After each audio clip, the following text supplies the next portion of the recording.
found this chest at Academy Sports, and it was like $25. So I figured, let's just give it a shot and see how this works. And so I've got it mounted up. In a moment I'll be showing you how I mounted it to the four-wheeler.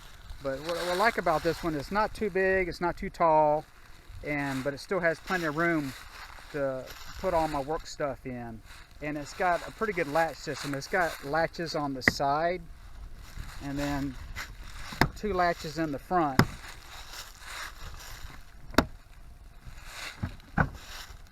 Where you can open it up, and it swings all the way open. So here I am sitting on the four-wheeler, and I like that this toolbox is short enough where I can just see out the back of the four-wheeler.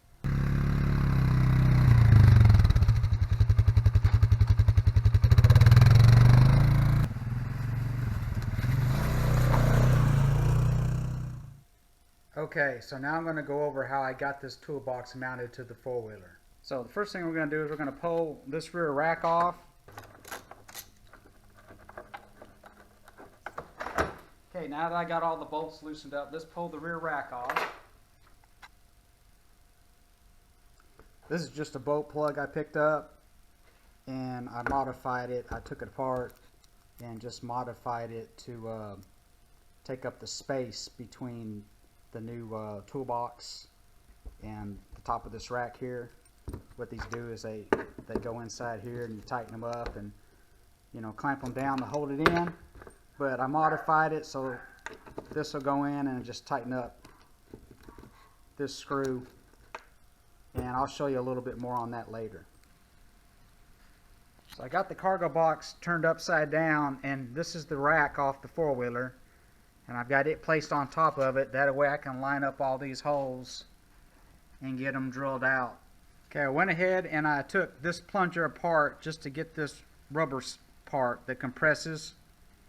And I'm going to put that in there, and then that way I can mark it, and I know I'm right on the center where I need to be to drill my hole in the bottom of the box.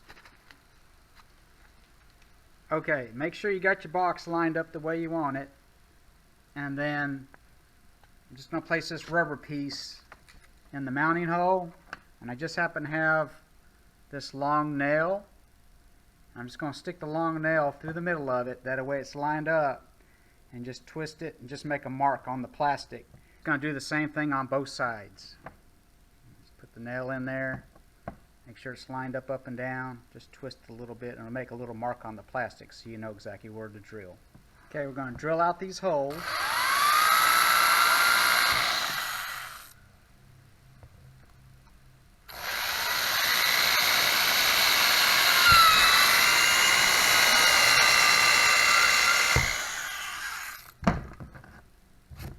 Okay, as I mentioned before, I took one of these, the bolt plug, and I modified it. Took it apart and got a longer bolt, and had to put this spacer in between it to take up the space between the cargo box or toolbox, whatever you want to call it, and the rack on the four-wheeler. So now I'm going to take this apart. Just slides off like that. Take off the spacer. And I just have this, and I'm going to put this through the holes I drilled in the toolbox. Okay, so I got these bolts pushed through the holes on the inside of the toolbox.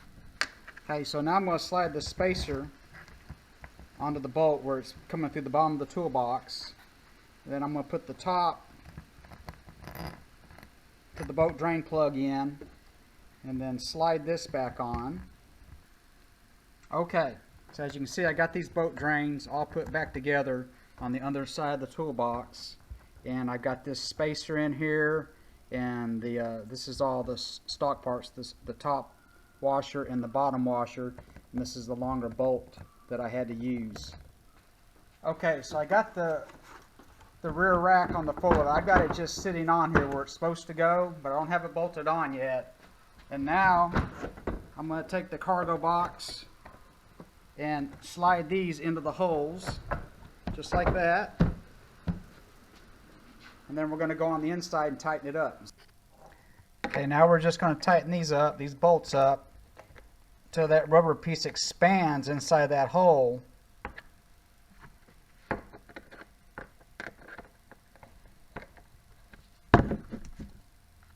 Okay, so now we got the toolbox secured in the back.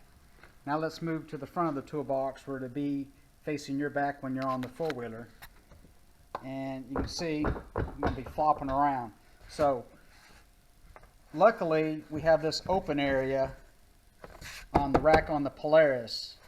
And what I'm going to do is I'm going to drill a hole through the toolbox back in here. That way all I have to do is reach in there and hold the nut while I'm driving the bolt through. That way it'll be easy to take this on and off the four-wheeler when I need to. So let's go ahead and get that done now. Okay, so I've got the toolbox and the rack turned upside down. And what I'm going to do is, here where I showed you this hole on the rack, I'm going to drill a hole right here and mount it there. I'm going to drill a hole and mount it here. Here's the bolt. That way, when I do want to take this off, I don't have to take this whole rack off.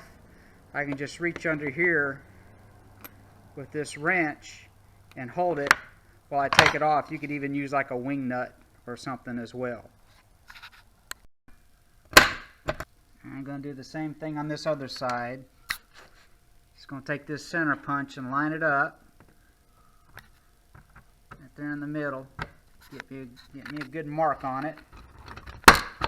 Okay, so we're going to drill out these holes in the front through the bottom of the rack and into the toolbox.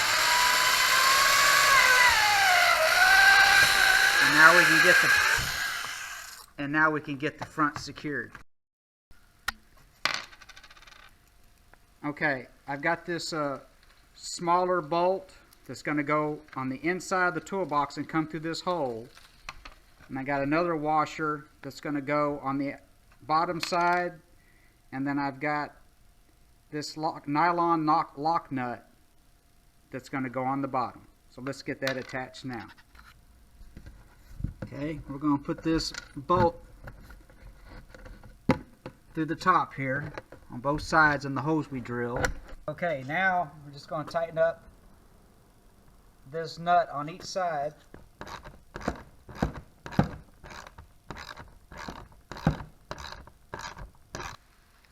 Okay, now that we've got it secured in the front and the back, now all we got to do is take the toolbox off the rack and then bolt the rack back to the four-wheeler and put this back on, and we're done.